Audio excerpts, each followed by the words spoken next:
L'unité est une force invisible qui lie les individus, les communautés et les nations, qu'elles soient familiales, sociales, professionnelles, internationales.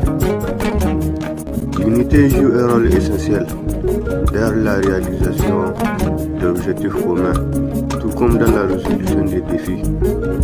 Contrairement à l'unité, qui est une miséricorde, la division est une peine, un frein au collectivisme, un châtiment pour toutes les populations qui prennent de chacun pour soi, une défaillance qui a effondré des royaumes, des nations et des civilisations.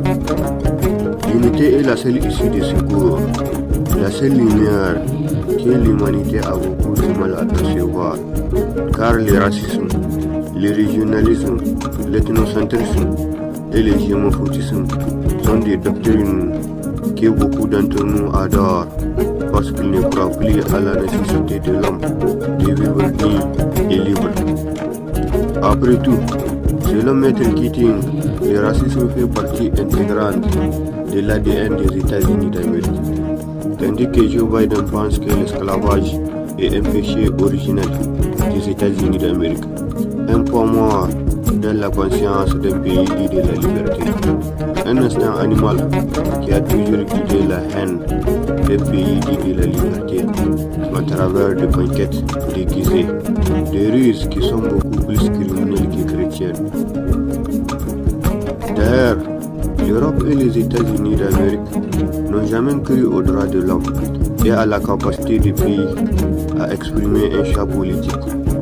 Et c'est justement cette lacune qui leur a fait croire qu'ils sont en droit de nous imposer un mode de vie comme la démocratie, la planification familiale et beaucoup d'autres ruses qui sont beaucoup plus animales que chrétiennes. Certains de ces esprits périmés pensent que les héritiers du colonisateur ont parfaitement le droit de recoloniser les acquis souillés de la machine coloniale.